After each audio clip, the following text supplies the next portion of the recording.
قال سلام عليك مني أي لا أصيبك بمكروه سأستغفر لك ربي إنه كان بي حفيا من حفيا أي بارا ويجيب دعائي وقد وفى ببعضه بقوله المذكور في الشعراء واغفر لأبي وهذا قبل أن يتبين له أنه عدو لله كما ذكر في براءة. حضرت ابراہیم علیہ نبینا علیہ الصلوۃ والسلام نے جب اپنے والد آزر کو سمجھا دیا اور آزر ماننے کو تیار نہیں ہوا بلکہ الٹا دھمکی دینے لگا تو اس پر حضرت ابراہیم علیہ الصلوۃ والسلام نے فرمایا سلام علیک، ہمارا تو سلام دو، بس سلامتی ہو تم پر۔ سلام حضرت ابراہیم علیہ السلام نے جو اپنے والد آزر کو کیا، اس سلام سے دو سلام میں سے کوئی ایک سلام مراد لیا جا سکتا ہے۔ اکثر مفسرین نے لکھا ہے، جیسا کہ مصنف نے بھی اسی کو اختیار کیا، کہ یہ سلام تحیہ نہیں بلکہ سلام مدارکت، یعنی اپنی بات کو ختم کرنا۔ جیسے قرآن پاک نے خود فرمایا 19ویں پارے کے اندر کہ یہ لوگ ایسے ہیں کہ جب ان سے جاہل لوگ مجادلہ اور مناظرہ کرنے لگتے ہیں تو بات ختم کرنے کے لیے کیا کہتے ہیں؟ وَإِذَا خَاطَبَهُمُ الْجَاهِلُونَ قَالُوا سَلَامًا۔ بات ختم کر، اچھا بھائی ہمیں آپ سے کوئی بات نہیں کرنی، السلام علیکم، آپ اپنا راستہ لو، ہم اپنا راستہ لیتے ہیں۔ جب آپ بات سمجھنے کو تیار نہیں ہے تو پھر آپ سے بات کرنے کا کیا فائدہ؟ تو یہ سلام سلام مدارکت ہے، یعنی بات ختم کرنے کا اور علیحدگی کا سلام۔ اور جب یہ اس سے مراد ہے تو پھر اس صورت کے اندر اعتراض وارد نہیں ہوگا کہ کافر کو ابتدا بالسلام درست نہیں ہے۔ پھر حضرت ابراہیم علیہ السلام نے اپنے غیر ایمان والے باپ کو سلام کیوں کیا، یعنی ابتدا بالسلام کیوں کی؟ بعض مفسرین فرماتے ہیں کہ نہیں، یہاں سلام سے مراد سلام تحیہ ہی ہے، اور مطلب یہ کہ تم پر سلام کی ہو، یعنی اللہ کرے کہ تم کو ایمان حاصل ہو جائے۔ اللہ کی سلامتی یہی ہے کہ آدمی کو ایمان حاصل ہو جائے، اور جب ایمان حاصل ہو جائے گا استغفر لک ربی، تو پھر میں رب سے تمہارے لیے استغفار بھی کروں گا۔ تو بعض مفسرین نے یہاں سلام سے سلام تحیہ مراد لیا، لیکن اکثر مفسرین نے یہاں سلام سے سلام مدارکت کو مراد لیا۔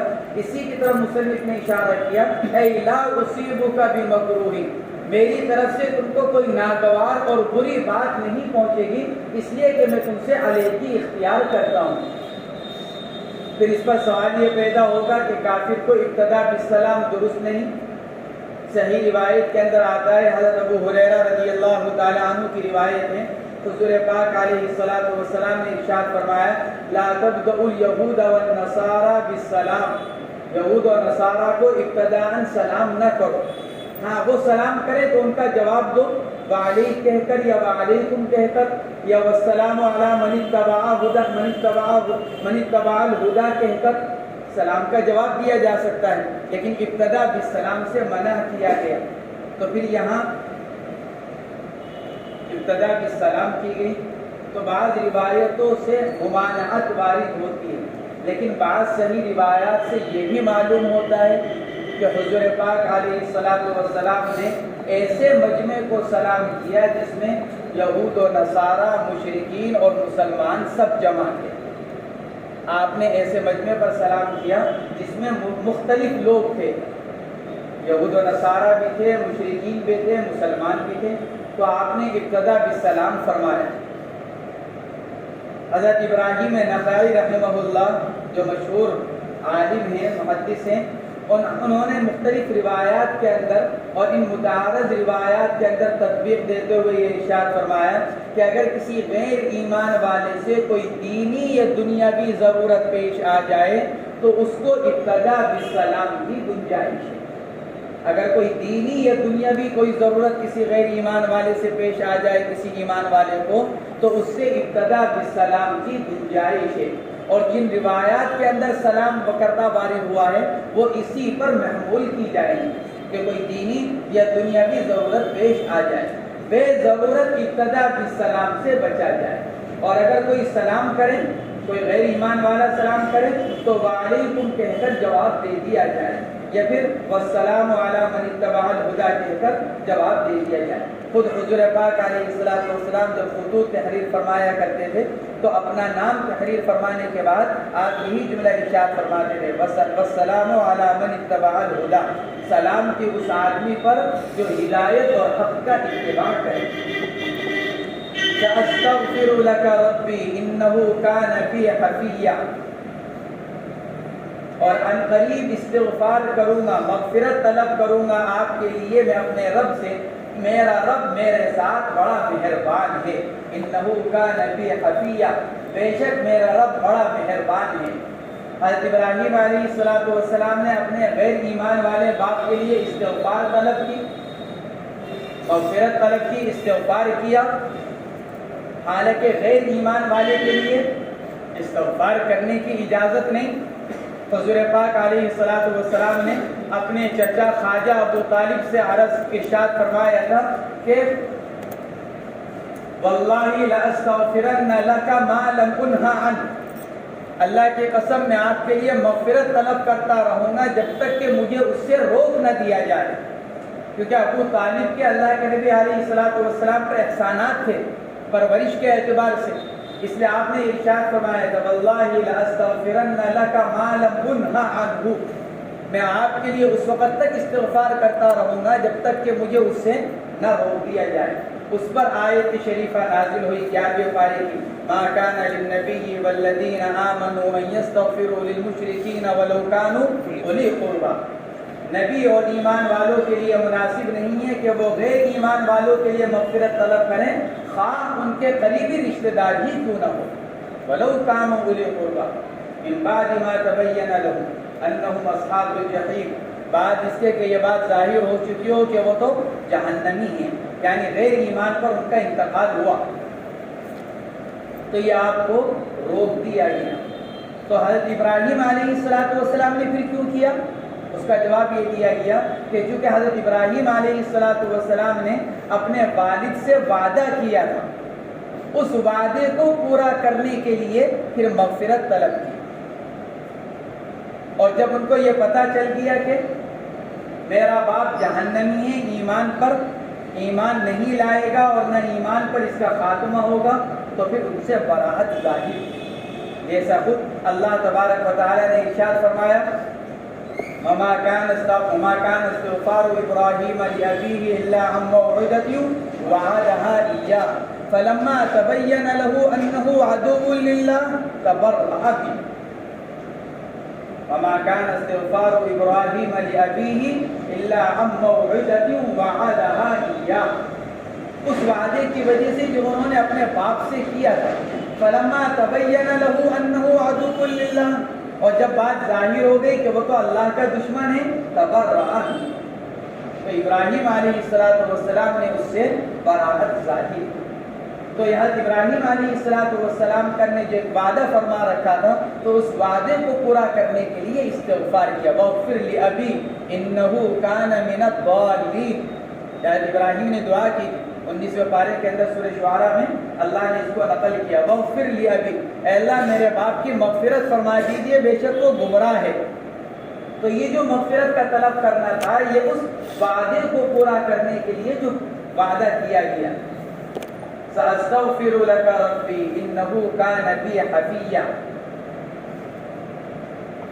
علامہ خطیب شربینی شافعی رحمہ اللہ نے لکھا ہے کہ ابراہیم علیہ السلام نے جب اپنے باپ سے براءت ظاہر کی تو پھر اللہ نے بدلہ یہ دیا کہ ان کو ابو المسلمین بنا دیا۔ حضرت ابراہیم نے اپنے باپ کو چھوڑا، اللہ نے انہی کو تمام مسلمانوں کا باپ بنا دیا، ملت ابیکم ابراہیم، اللہ نے ابراہیم کو ابو المسلمین بنایا، ابو المسلمین قرار دیا۔ انہو کان بی حفیہ، بے شک وہ یعنی اللہ میرے ساتھ بڑا مہربان ہے۔ حفیہ فرماتے من حفیہ، حفیہ یحفا حفابتن یا حفایتن، دونوں مصدر آتے ہیں، اس کے معنی آتے ہیں باب سمع یسمع سے بمعنی عزت و اکرام کرنے میں مبالغہ کرنا۔ حفیہ یحفا عزت کرنے میں اور اکرام کرنے میں خوب مبالغہ کرنا، اور حفا یحفو حفوا باب نصر ینصر سے اس کے معنی آتے ہیں عزت دینا۔ مصنف فرماتے ہیں من حفیہ باب سمعہ سے ای بارن، یعنی اللہ میرے ساتھ بہت احسانات کرنے والا ہے، وہی عزت اور اکرام میں مبالغہ کرنے والا۔ فیجیب دعائے، تو وہ کیا کرتا ہے؟ میری دعا کو قبول کرتا ہے۔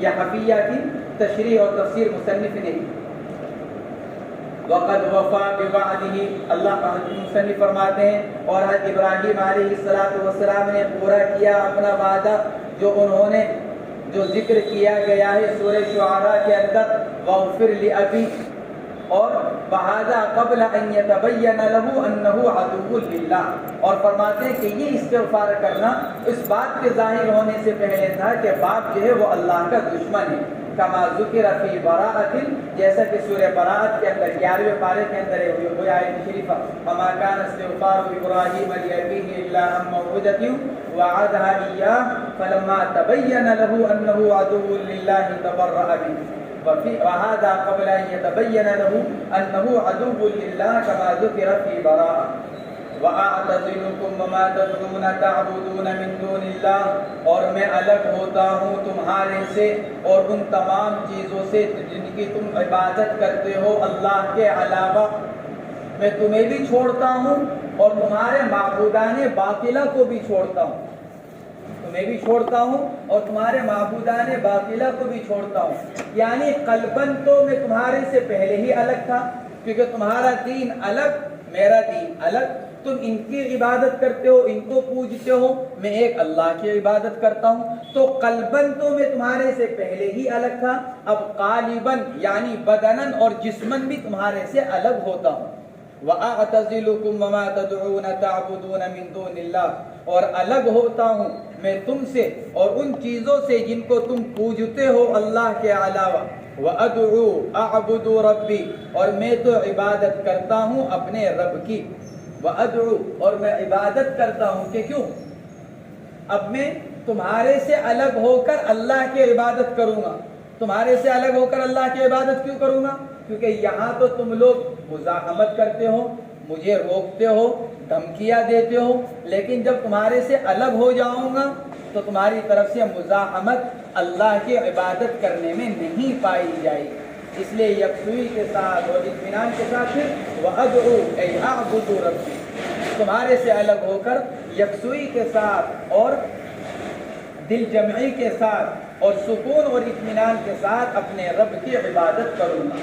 عَسَىٰ أَلَّا أَكُونَ بِدُعَاءِ رَبِّي بِعِبَادَتِهِ شَقِيًّا، عَسَىٰ، اور مجھے امید ہے کہ میں نہیں ہوں گا اپنے رب کی عبادت کرنے سے شقیہ محروم، یعنی جب میں اللہ کی عبادت کروں گا تو اللہ مجھ کو محروم نہیں فرمائیں گے۔ جب میں اللہ کی عبادت کروں گا تو پھر اللہ مجھ کو محروم نہیں فرمائیں گے، عسا بطور تواضع کے، ورنہ یہ تو یقینی بات ہے کہ ابراہیم علیہ السلام جو ایک جلیل القدر پیغمبر ہیں ہی، ایک عام امتی بھی اللہ کی اگر عبادت کرے گا دل کے ساتھ تو وہ محروم نہیں ہوگا۔ تو ابراہیم علیہ السلام کہاں سے محروم کیے جا سکتے تھے؟ تو اس لیے لفظ عسا بطور تواضع کے اختیار فرمایا، اور عسا لا کر یہ بھی اشارہ کر دیا کہ ان الاثابۃ والاجابۃ لیس واجبین علی اللہ، کہ کسی عمل پر ثواب دینا یا کسی دعا کو قبول کرنا اللہ پر کوئی لازم نہیں ہے۔ اللہ قبول کر لے یہ اس کا فضل ہے، اللہ کسی عمل پر اجر و ثواب دے دے تو یہ اس کا فضل ہے، اللہ پر کوئی لازم نہیں ہے۔ تو عسا لا کر یہ بھی اشارہ کر دیا کہ بھئی اللہ تعالیٰ کی میں عبادت کروں گا، اللہ کی ذات سے امید ہے کہ اللہ اس کو قبول فرمائیں گے اور قبول فرما کر پھر مجھ کو محروم نہیں فرمائیں گے۔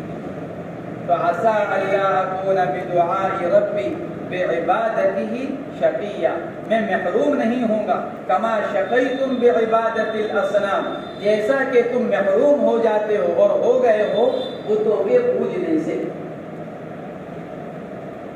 کہ نہ وہ تمہاری سنتے ہیں، نہ تمہیں دیکھتے ہیں، جس کی وجہ سے نہ وہ تم کو نفع پہنچاتے ہیں نہ تمہارے سے ضرر کو اور نقصان کو دور کرتے ہیں، تو تم ان کی عبادت کرنے کے باوجود اپنے نفع نقصان سے محروم، اور میں اللہ کی عبادت کرنے کے بعد ہر طرح کے نفع کو حاصل کرنے والا اور کسی بھی نفع سے محروم نہیں ہوں گا۔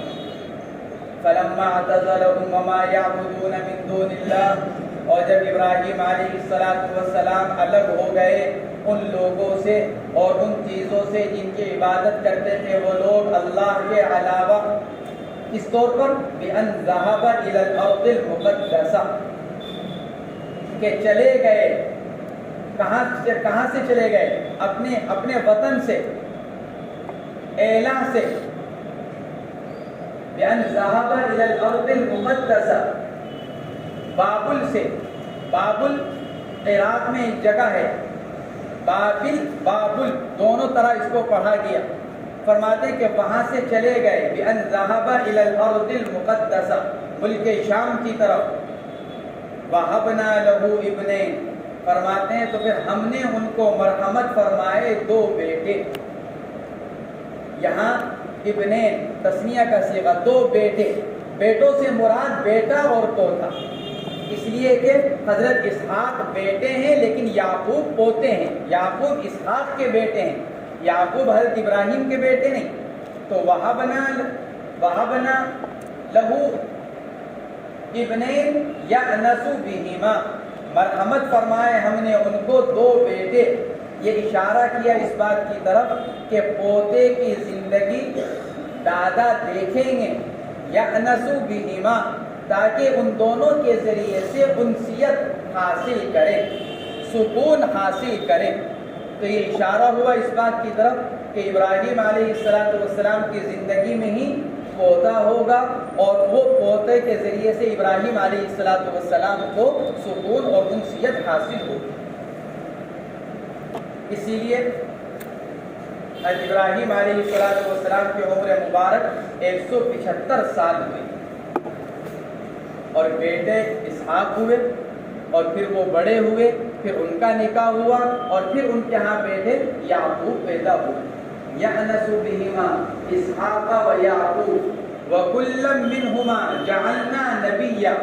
سوال یہ پیدا ہوتا ہے کہ بیٹے تو اسماعیل علیہ السلام بھی ہیں حضرت ابراہیم کے، اللہ نے صرف اسحاق اور یعقوب کو کیوں بیان فرمایا علی نبینا وعلیہم السلام، کہ صرف صرف اسحاق اور یعقوب کا ذکر کیوں کیا؟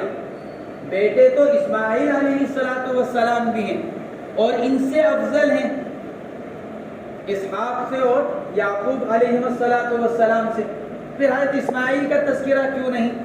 تو ایک جواب تو اس کا یہ دیا گیا کہ حضرت اسماعیل ان سے پہلے پیدا ہو چکے تھے، اور دوسرا جواب یہ دیا گیا کہ یہ دونوں یعنی اسحاق اور یعقوب یہ حضرات کیا ہیں کہ ان کی نسلوں سے آگے نبی چلیں گے، ان کی نسلوں سے جتنے بنو اسرائیل کے انبیاء کرام علیہ السلام گزرے ہیں وہ سب کے سب انہی 2 کی نسل سے، انہی کی نسل سے، اسحاق اور یعقوب ان کی نسل سے گزرے ہیں۔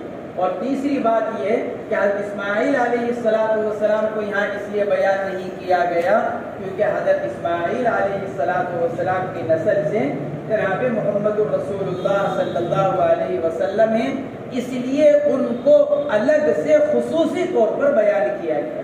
وَذْكُرْ فِي الْكِتَابِ إِسْمَاعِيلَ إِنَّهُ كَانَ صَادِقَ الْوَعْدِ، اسحاق اور یعقوب کو مستقل بیان نہیں کیا، اور ان کو حضرت ابراہیم کے ضمن میں بیان کر دیا گیا ان کے اولاد ہونے کی حیثیت سے، لیکن اسماعیل علیہ السلام چونکہ ہمارے نبی علیہ السلام کے جد ہیں، جد اعلیٰ، اس لیے اللہ کے نبی علیہ السلام کے جد اعلیٰ ہونے کی وجہ سے ان کو مستقل ان کی فضیلت کی وجہ سے بیان کیا گیا۔ وَكُلًّا مِّنْهُمَا جَعَلْنَا نَبِيًّا، اور اللہ فرماتا ہے ان دونوں میں سے ہر ایک کو یعنی اسحاق اور یعقوب میں سے ہر ایک کو ہم نے نبی بنایا۔ جعلنا، کلن جعلنا کا مفعول اول اور نبیہ اس کا مفعول ثانی، وَكُلًّا جَعَلْنَا نَبِيًّا، کُلًّا مفعول اول، جعلنا فعل کا، اور نبیہ اس کا مفعول ثانی. وَوَهَبْنَا لَهُمُ الثَّلَاثَةَ مِنْ رَحْمَتِنَا الْمَالِ وَالْوَلَدِ وَجَعَلْنَا لَهُمْ لِسَانَ صِدْقٍ عَلِيًّا رَفِيعًا وَهُوَ الثَّنَاءُ الْحَسَنُ فِي جَمِيعِ أَهْلِ الْأَدْيَانِ. اور مرحمت فرمایا ہم نے ان تینوں کو، ابراہیم، اسحاق اور یعقوب، ان تینوں کو. وَهَبْنَا لَهُمْ جمع کا صیغہ، اوپر تو تثنیہ کا تھا، وَكُلًّا مِنْهُمَا جَعَلْنَا نَبِيًّا، ان دونوں میں سے ہر ایک کو. وَهَبْنَا لَهُمُ الثَّلَاثَةَ، اور ہم نے ان تینوں کو مرحمت فرمایا اپنی رحمت میں سے. رحمت سے کیا مراد ہے؟ مفسر نے تو تفسیر کی ہے صاحب جلالین نے، المال والولد، دنیاوی انعامات، مال و دولت کا ملنا، اولاد کا ملنا. بعض حضرات نے رحمت کا ترجمہ کیا ہے، تفسیر کی ہے نبوت کے ساتھ، لیکن یہ تو اللہ نے اوپر بیان کر دیا وَكُلًّا جَعَلْنَا نَبِيًّا. اس لیے صاحب جلالین نے تفسیر میں جو اختیار کیا وہ نبوت کے بجائے مال اور اولاد کو. اس لیے فرماتے ہیں وَهَبْنَا لَهُمُ الثَّلَاثَةَ مِنْ رَحْمَتِنَا الْمَالِ وَالْوَلَدِ وَجَعَلْنَا لَهُمْ لِسَانَ صِدْقٍ عَلِيًّا، اور بنایا ہم نے ان سب کے لیے ان کا ایک عالی شان تذکرہ. لسان صدق علیہ، ان کے تذکرے کو ہم نے عالی شان اور بلند بنایا. لسان زبان کو کہتے ہیں، لیکن یہاں مراد ہے زبان سے نکلنے والے الفاظ. اس لیے مصنف تفسیر کر رہے ہیں لسان وَهُوَ الثَّنَاءُ الْحَسَنُ فِي جَمِيعِ أَهْلِ الْأَدْيَانِ. لسان سے مراد ہے ثناء حسن، گویا کہ لسان سے مراد الفاظ. لسان بول کر زبان سے نکلنے والے الفاظ مراد دیے گئے. وَجَعَلْنَا لَهُمْ لِسَانَ صِدْقٍ عَلِيًّا، اور بنایا ہم نے ان کے لیے بہترین تذکرہ. لسان صدق، بہترین تذکرہ جو بلند ہے. علیہ، جسے اللہ نے اللہ کے نبی علیہ السلام کے لیے فرمایا وَرَفَعْنَا لَكَ ذِكْرَكَ، ہم نے آپ کے ذکر کو بلند کیا. علیہ ای رفیع، بلند کیا ہم نے ان کے تذکرے کو. اور تذکرے کو بلند کرنے سے مراد کیا؟ وَهُوَ الثَّنَاءُ الْحَسَنُ فِي جَمِيعِ أَهْلِ الْأَدْيَانِ، کہ وہ کیا؟ تمام اہل دین کے اندر ان کے تعریف کا ہونا. یہود دنیا کے اندر اس وقت تین بڑی قومیں ہیں، مسلمان اور یہود اور نصارہ. دنیا میں یہ تین قومیں بڑی ہیں، یہود و نصارہ اور مسلمان، اور تینوں مذاہب کے لوگ ان کی عزت کرنے والے، ان کا اکرام کرنے والے، اور ان کی تعریف اور توصیف کو بیان کرنے والے. اس لیے مصنف فرماتے ہیں وَهُوَ الثَّنَاءُ الْحَسَنُ فِي جَمِيعِ أَهْلِ الْأَدْيَانِ. گویا کہ اللہ تبارک و تعالی اہل مکہ کو دھمکا رہے ہیں، توجہ دلا رہے ہیں. یہ ابراہیم، یہ وہی تو ہیں جن کی تم تعریف بیان کرتے ہو، یہ ابراہیم وہی تو ہیں جن کو تم اپنے باپ اور دادا قرار دیتے ہو. انہوں نے تو توحید کو اختیار کیا، دوسروں کو توحید کی دعوت دی، اور تم ان کی تعریف کرنے کے باوجود، ان کی نسل سے ہونے کا دعویٰ کرنے کے باوجود، تم ان کا اتباع کرنے کے بجائے تم نے اللہ کے ساتھ شرک کو اختیار کیا. ابراہیم توحید کو اختیار کرنے والے، توحید کو بیان کرنے والے، توحید کی دعوت دینے والے، اور تم ان کا نام لینے کے باوجود ان کی مخالفت کرنے والے. تو وَهُوَ الثَّنَاءُ الْحَسَنُ فِي جَمِيعِ أَهْلِ الْأَدْيَانِ. تو ابراہیم علیہ السلام نے چونکہ اپنے قوم کو چھوڑا تھا، تو اللہ تبارک و تعالیٰ نے اس کے بدلے میں ان کو بہترین خاندان مرحمت فرمایا، اسحاق اور یعقوب علیہ السلام کے ذریعے سے. اور ایسا خاندان، ایسی اولاد جن کو خود بھی نبی بنایا، اور آگے ان کی اولاد میں بھی سینکڑوں اور ہزاروں کو نبی بنا کر بھیجا، کیونکہ انہوں نے اپنا خاندان چھوڑا تھا. تو اللہ نے اس سے بہتر دین اور دنیاوی اعتبار سے اس سے بہتر خاندان مرحمت فرمایا.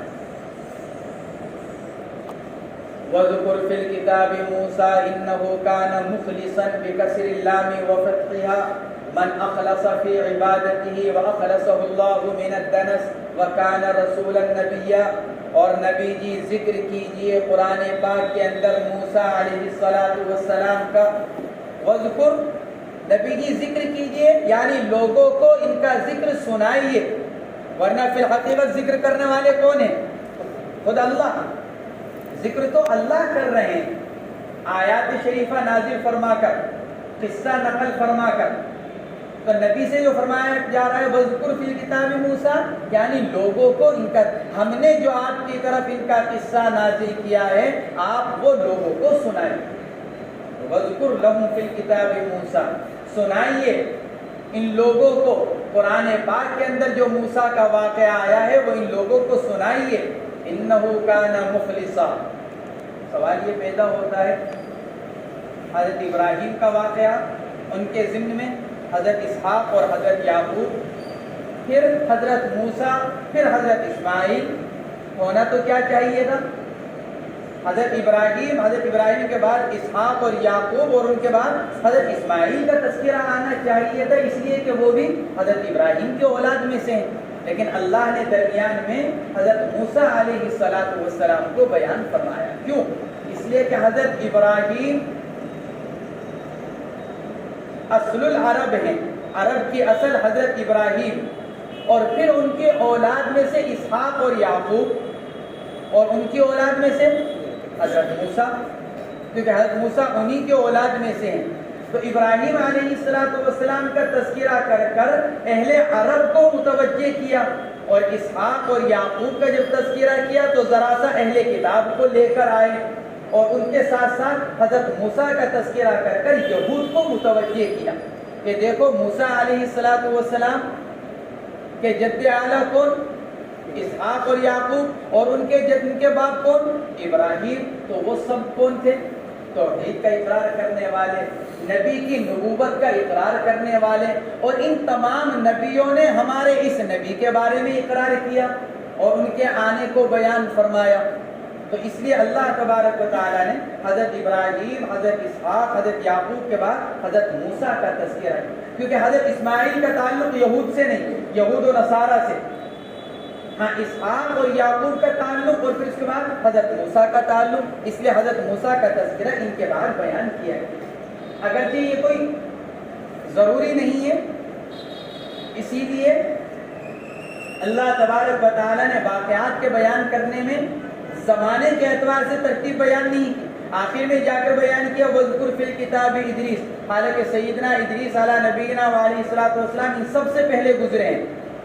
حضرت ابراہیم سے بھی پہلے، حضرت موسیٰ سے بھی پہلے، ان سب سے پہلے حضرت ادریس علیہ السلام کا زمانہ ہے. انہ کان مخلصا، مخلص یا مخلص دونوں طرح اس کو پڑھا گیا. اگر مخلص ہے، مصنف فرماتے ہیں من اخلص فی عبادتہ. جو مصنف نے دو تفسیر کی ہیں وہ دونوں قراتوں کے اعتبار سے.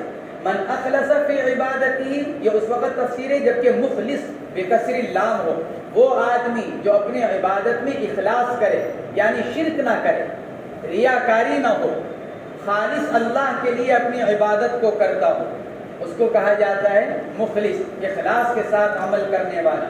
اور اگر یہ مخلص ہے لام کے فتح کے ساتھ تو پھر اس کی تفسیر مصنف فرما رہے ہیں وَأَخْلَصَهُ اللَّهُ مِنَ الدَّنَسِ.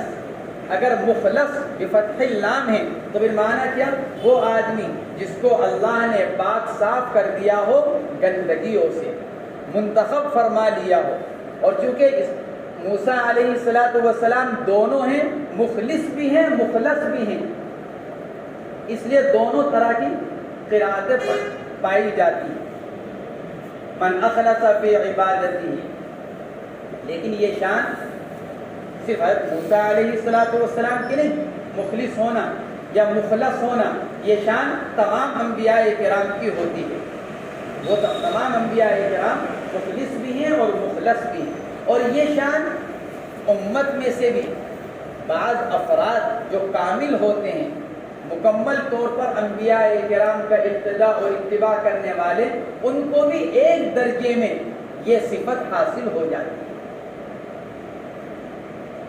امت میں سے بھی اقوام میں سے بھی بعض وہ کامل لوگ جو مکمل طور پر حضرات انبیاء کرام کے نقش قدم پر ہوتے ہیں، ان کو بھی اس مقام کا ایک درجہ مل جاتا ہے، اور اس کی علامت یہ ہوتی ہے کہ پھر وہ لوگ قدرتی طور پر گناہوں سے اور برائیوں سے محفوظ کر دیے جاتے ہیں۔ معصوم نہیں ہوتے، معصوم تو انبیاء کرام، ہاں محفوظ کر دیے جاتے ہیں۔ ابتدا سے ہی ان کی اللہ تبارک و تعالی گناہوں سے حفاظت فرماتے ہیں۔ جیسے ہمارے بعض بزرگوں کے حالات کے اندر لکھا ہے کہ وہ تو بچپن ہی سے کیا ہے کہ ولی۔ کیا مطلب بچپن سے ولی؟ کہ اللہ تبارک و تعالی نے ان کی بچپن سے ہی یہ حفاظت فرمائی کہ ان سے کوئی ایسی حرکت صادر نہ ہو کہ جو اللہ کی نافرمانی ہو یا اللہ کے نافرمانی کا ذریعہ اور سبب بنتی۔ وَكَانَ رَسُولًا نَبِيًّا، موسیٰ کیا تھے؟ رسول نبی، رسولا نبیّا، موسیٰ رسول نبی تھے، رسول نبی تھے۔ رسالت کا درجہ تو نبوت سے اوپر ہے۔ جب یہ فرما دیا کہ رسول تھے تو نبی کہنے کی حاجت ہی نہیں رہی، کیونکہ رسالت کا درجہ نبوت کے اوپر، اور جب اعلیٰ درجہ بیان کر دیا گیا تو نیچے کے درجے تو خود بخود اس کے اندر آ گئے۔ پھر رسولا نبیّا دونوں بیان کرنے کی کیا ضرورت ہے؟ یہ اعتراض ہوا، تو اس اعتراض کا جواب بعض حضرات نے یہ دیا کہ دونوں میں سے کسی ایک لفظ کو اصطلاحی معنی پر محمول کرنے کے بجائے لغوی معنی پر محمول کر لیا جائے، یا تو رسول کے معنی اصطلاحی نہ لیا جائے کہ رسول اس کو کہا جاتا ہے کہ جس کو اللہ کی طرف سے نئی کتاب نئی شریعت لے کر بھیجا گیا، اس کے بجائے رسول کے معنی مرسل کے لیے جائے، لغوی معنی کہیں کہ بھیجے جانے، جیسے فرشتے کو بھی رسول کہا جاتا ہے کہ کیوں؟ کیونکہ لغت کے اندر رسول کے معنی کہیں پیغامبر، پیغام پہنچانے والا، اور نبی یا اپنے اصطلاحی معنی کے اندر، یا پھر رسول کو اصطلاحی معنی میں رکھا جائے اور نبیہ کو لغوی معنی میں، اور اس کو پھر اس صورت میں نبأ سے مشتق نہیں، اس لیے کہ نبأ کے معنی خبر دینے والا، یہ تو اصطلاحی معنی ہو گئے۔ نبی کو مشتق مانا جائے نبوتن سے، نبوتن کے معنی آتے ہیں درجات کا اونچا ہونا۔ ہم نے موسیٰ علیہ السلام کو رسول بنایا رفیع المقام، ہم نے ان کو اونچے درجے بھی دیے، وہ ہمارے ہاں اونچے درجے والے تھے، اور ہم نے ان کو رسول بنایا۔ یہ اس اعتراض کا جواب یہ دیا ہے۔ بہرحال رسول النبی، دونوں ایک ہیں رسول نبی یا دونوں میں کوئی فرق ہے؟ میر سید شریف جرجانی، علامہ تفتازانی اور دیگر بعض علماء یہ فرماتے ہیں کہ رسول اور نبی میں کوئی فرق نہیں ہے، دونوں کے معنی ایک ہیں، رسول اور نبی۔ علامہ ابن حمام رحمہ اللہ نے اسی کو ترجیح دی ہے کہ رسول اور نبی میں کوئی فرق نہیں ہے، دونوں ایک ہیں، لیکن اس قول کو ضعیف قرار دیا گیا، اس لیے کہ 17ویں پارے کی آیت ہے وَمَا أَرْسَلْنَا مِن قَبْلِكَ بِالرَّسُولِ وَلَا نَبِيٍّ، یہاں نبی کا عطف رسول کے اوپر کیا گیا، معطوف علیہ کے اندر مغایرت ہوا کرتی ہے، معلوم ہوا کہ رسول الگ ہے نبی الگ ہے، اس لیے بہت سے علماء نے ان کے درمیان میں فرق بیان کیا۔ پھر کیا فرق ہے؟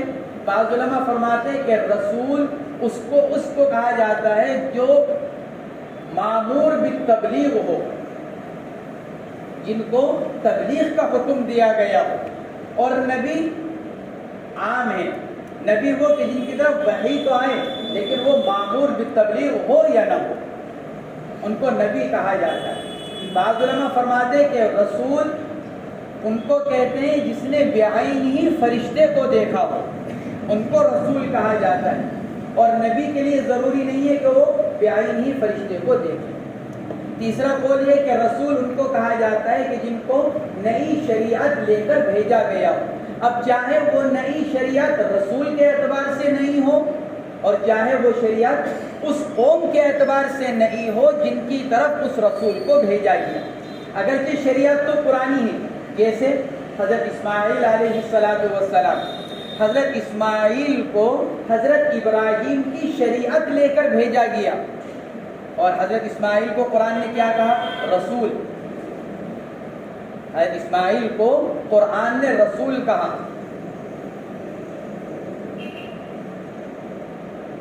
وَاذْكُرْ فِي الْكِتَابِ إِسْمَاعِيلَ إِنَّهُ كَانَ صَادِقَ الْوَعْدِ وَكَانَ رَسُولًا نَبِيًّا. حالانکہ حضرت اسماعیل کو نئی شریعت نہیں دی گئی، بلکہ حضرت اسماعیل کون سی شریعت لے کر آئے؟ اپنے والد حضرت ابراہیم علیہ السلام.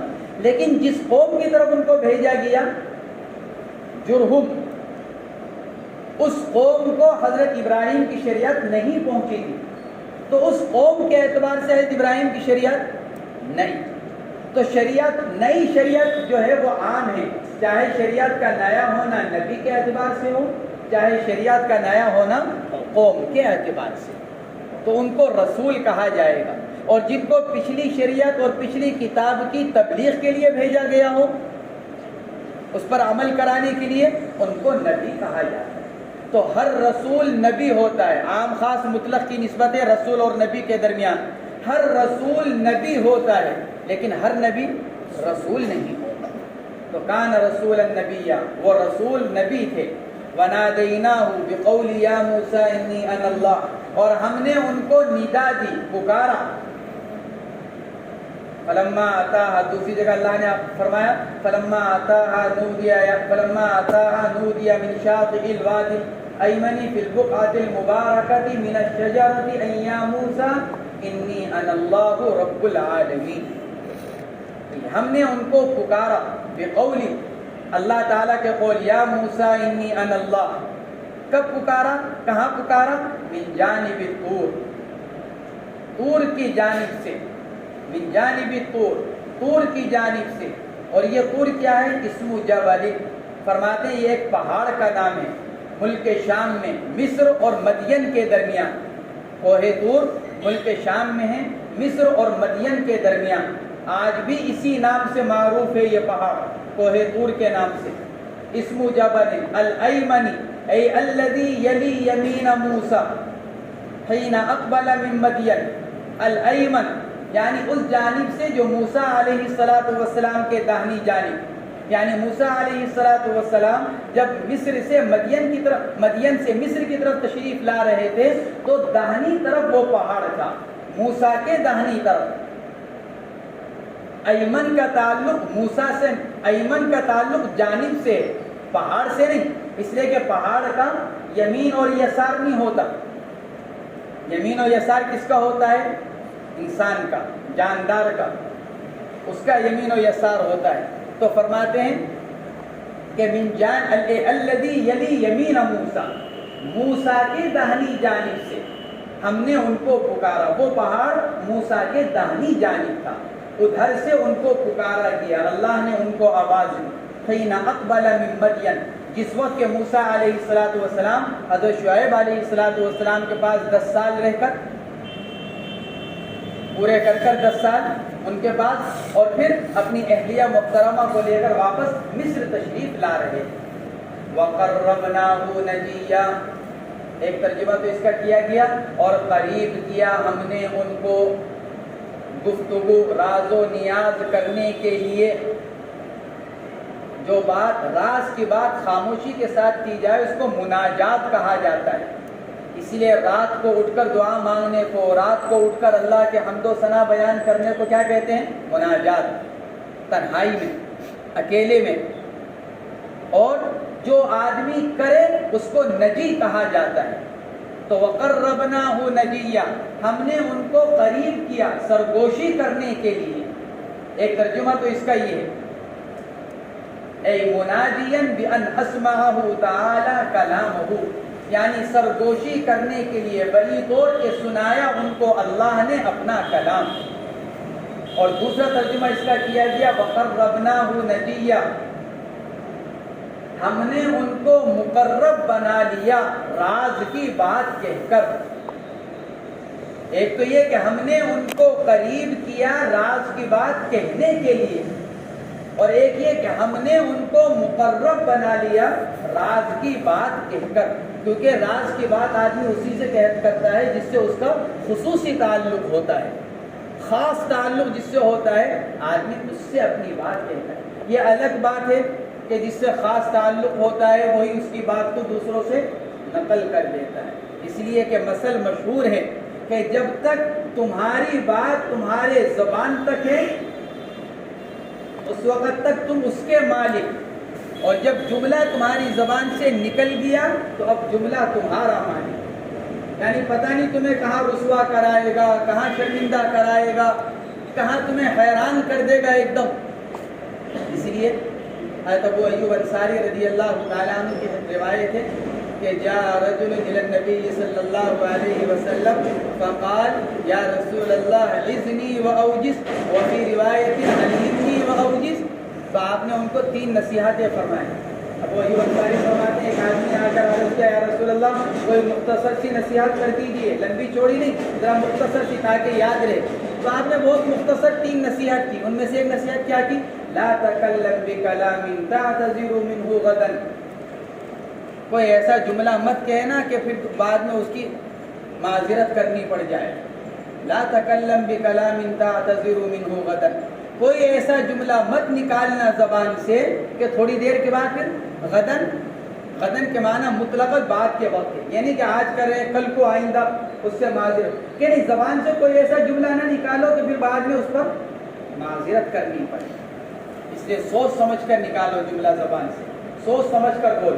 وہی مثل مشہور جو میں نے بتلایا کہ جب تک بات تمہارے پاس ہے تم اس کے مالک، اور جب بات تمہاری زبان سے نکل گئی تو اب وہ تمہارا مالک. تو وقربناہ نجیہ، ہم نے ان کو مقرب بنایا سرگوشی کر کر، راز کی بات کہہ کر. وَوَهَبْنَا لَهُ مِن رَحْمَتِنَا نِعْمَتِنَا أَخَاهُ هَارُونَ نَبِيًّا، اور ہم نے ان کو مرحمت فرمایا، وہب عطیہ. وَوَهَبْنَا لَهُ مِن رَحْمَتِنَا، حضرت موسیٰ علیہ السلام نے دعا مانگی تھی اپنے بھائی حضرت ہارون کے لیے کہ اللہ میرے ساتھ میرے بھائی کو بھی بھیج دیجیے نبی بنا کر. ان کے لیے نبوت کی دعا کی تھی.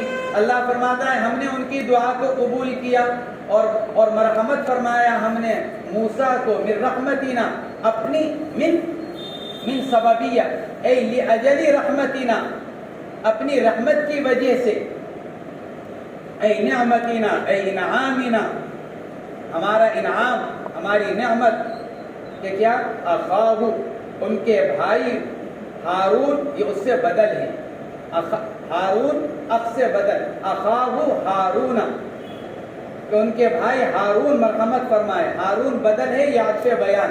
نبیہ، کیا بنا کر ہم نے ان کو مرحمت فرمایا؟ نبی بنا کر، اس حال میں کہ وہ نبی بنائے گئے. حال فرماتے ہیں نبیہ حال ہے. اور مقصود کیا ہے؟ هي المقصودة بالهبة إجابة لسؤاله أن يرسل أخاه معه وكان أسن منه. اس پر ایک اعتراض پیدا ہو رہا ہے. وَوَهَبْنَا لَهُ مِن رَحْمَتِنَا أَخَاهُ هَارُونَ نَبِيًّا. ہبہ تو جب ہوتا ہے جب موہوب بعد میں ہو، موہوب لہو پہلے ہو. جس کو ہبہ، جس کے لیے ہبہ کیا جا رہا ہے وہ پہلے، اور جو چیز ہبہ کی جا رہی ہے وہ بعد میں. حالانکہ حضرت ہارون بڑے ہیں، حضرت موسیٰ چھوٹے ہیں. تو مصنف اس کی تفسیر کر رہے ہیں کہ ہبہ کرنے سے مراد کیا، یعنی موسیٰ علیہ السلام نے ان کے حق میں جو نبی بنانے کی دعا کی تھی، ہم نے ان کی اس دعا کو قبول فرما کر ہم نے ہارون کو نبی بنا دیا. یہ ہے ہبہ سے مراد. اسی لیے حضرت ہارون علیہ السلام کو ہبۃ اللہ کہا جاتا ہے. جیسے اللہ کے نبی کو حبیب اللہ، ابراہیم کو خلیل اللہ، اسماعیل کو ذبیح اللہ، موسیٰ کو کلیم اللہ، ہارون کو ہبۃ اللہ کہا جاتا ہے، اللہ کا عطیہ. وہی المقصودۃ بالہبۃ، فرماتے ہیں کہ یہی مقصود ہے ہبہ سے، یعنی اجابۃ لسؤالہ، حضرت موسیٰ علیہ السلام کے سوال کو قبول کرتے ہوئے کہ انہوں نے یہ سوال کیا تھا کہ بھیج دے ان کے بھائی ہارون کو ان کے ساتھ. اور حال یہ ہے کہ ہارون ان سے عمر میں بڑے. کتنے بڑے تھے؟ مختلف اقوال ہیں. بین السطور میں لکھا ہے ای بسنۃ وقیل باربع سنہ. ایک روایت کے مطابق 1 سال بڑے اور ایک روایت کے مطابق 4 سال بڑے. وَاذْكُرْ فِي الْكِتَابِ إِسْمَاعِيلَ إِنَّهُ كَانَ صَادِقَ الْوَعْدِ. نبی جی ذکر کیجئے کتاب قرآن پاک کے اندر حضرت اسماعیل علیہ السلام کا. إِنَّهُ كَانَ صَادِقَ الْوَعْدِ، وعدے کے بڑے سچے تھے. یہ جو خصوصیات بیان کی گئی ہیں یہ تمام نبیوں میں مشترک ہیں، بس یہ ہے کہ کسی نبی کے ساتھ اگر اس کو خاص طور سے بیان کیا جاتا ہے تو اس لیے کہ وہ اس صفت کے اندر ایک امتیازی شان رکھتے ہیں۔ یہ مطلب نہیں کہ صرف اسماعیل ہی صادق الوعد تھے، کہ نہیں، صادق الوعد تو تمام نبی ہیں، تمام رسول ہیں، ہاں یہ اس کے اندر ایک امتیازی شان۔ چنانچہ اللہ سے وعدہ کیا ستجدنی انشاء اللہ من الصابرین، ذبح ہونے کے وقت میں، اور اپنا وعدہ پورا کر کر دکھلایا۔ انسان سے بھی ایک مرتبہ ایک وعدہ کیا، فرماتے ہیں لم یعد شیئا الا وفا بہ، نہیں وعدہ کیا کبھی کسی چیز کا مگر اس کو پورا کیا۔ وانتظر من بعدہ ثلاثۃ ایام او حولا حتی رجع الیہ فی مکانہ، ایک مرتبہ انتظار کیا ایک وعدے کی وجہ سے 3 دن تک، اور ایک روایت کے مطابق 1 سال تک، یہاں تک کہ لوٹ گیا وہ آدمی ان کے پاس۔ ایک آدمی سے کوئی معاملہ ہوا، اس نے کہا اچھا بس میں ابھی آ رہا ہوں، آپ میرا انتظار کیجیے۔ تو حضرت اسماعیل اس کے اس وعدے کی وجہ سے، اور بعض روایت کے اندر آتا ہے اس آدمی سے کہا تھا جاؤ تم ہو کر آؤ، میں تمہارا انتظار کر رہا ہوں۔ وہ گیا اور بھول گیا، تو حضرت اسماعیل اس کے انتظار میں 3 دن تک رہے، اور ایک روایت کے مطابق پورا سال اس کا انتظار کیا، وہیں پر موجود رہے۔ اس کو قرآن نے کہا کان صادق الوعد وکان رسولا الی جرہم نبیا۔ حضور پاک علیہ الصلوۃ والسلام کے بارے میں بھی آتا ہے، ترمذی شریف کی روایت ہے، عبداللہ ابن ابی الحمصہ، یہ بعثت سے پہلے کا زمانہ، رسالت رسول بنائے جانے سے پہلے کا زمانہ ہے، عبداللہ ابن ابی الحمصہ کا، اللہ کے نبی علیہ الصلوۃ والسلام کے ساتھ۔ عبداللہ ابن ابی الحمصہ فرماتے ہیں میں نے اللہ کے نبی کے ساتھ کوئی معاملہ کیا بیع و شراء کا، کچھ کمی رہ گئی، میں نے کہا انتظار کرے میں گھر سے لے کر آتا ہوں، ہوتا ہے نا پیسے کم رہ جاتے ہیں، اچھا رکے میں لے کر آتا ہوں پھر چیز لے لوں گا۔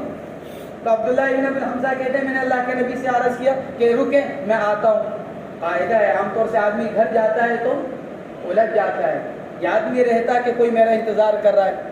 عبداللہ ابن ابی الحمصہ کہتے ہیں میں بھول گیا، 3 دن کے بعد یاد آیا کہ میں تو یہ وعدہ کر کر آیا تھا محمد صلی اللہ علیہ وسلم کہ 3 دن کے بعد میں پہنچا تو اللہ کے نبی اسی جگہ تشریف فرمائے۔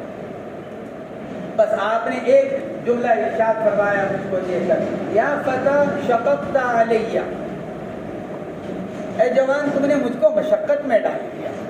اس سے آگے کچھ نہیں فرمایا، یہ نہیں کہ کوئی برا بھلا کہا ہو، کوئی ان کو دھمکایا ہو، یا یوں کہا ہو کہ اب نہیں دیتا تم کو یہ چیز، 3 دن ہو گئے مجھے انتظار کرتے ہوئے، تم وعدہ کر گئے تھے کہ ابھی آ رہا ہوں، بس اتنا کہا کہ تم نے مجھ کو مشقت میں ڈالا، صرف اتنا جملہ آپ نے ان سے ارشاد فرمایا۔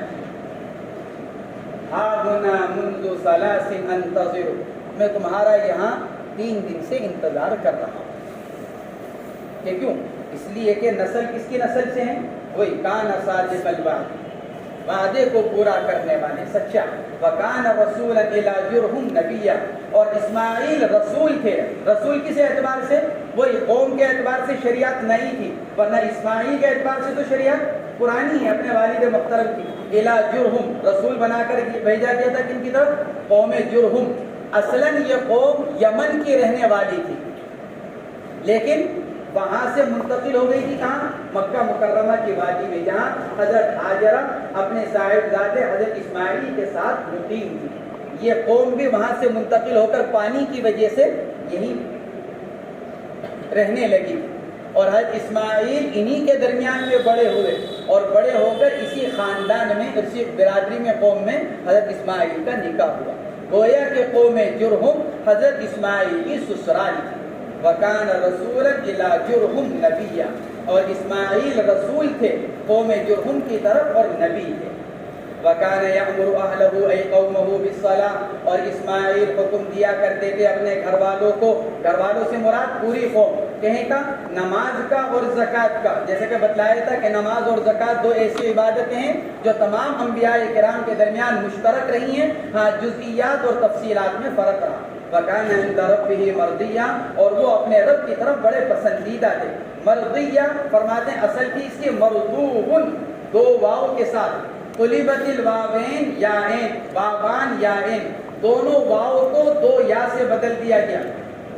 مرضوبن کو بدل دیا گیا کس سے؟ مرضویون، 2 یا سے، پہلے ایک واو کو 1 یا سے، پھر دوسری واو کو دوسری یا سے بدل دیا گیا۔ پھر یا کو یا میں ادغام کر دیا گیا اور ذات کو پیش کے بجائے کسرہ دے دیا گیا، مرضیہ ہو گیا۔ فرماتے ہیں دونوں واؤ کو بدل دیا گیا دو یاؤں سے، پہلے واؤ کو پہلے بدلا گیا پہلی یا سے، پھر اس کے بعد دوسرے واؤ کو بدلا گیا دوسری یا سے، وَالضَّمَّةُ کسرۃ، اور ضمہ کو بدل دیا گیا کسرہ سے، اور پھر یا کو یا میں ادغام کر دیا گیا۔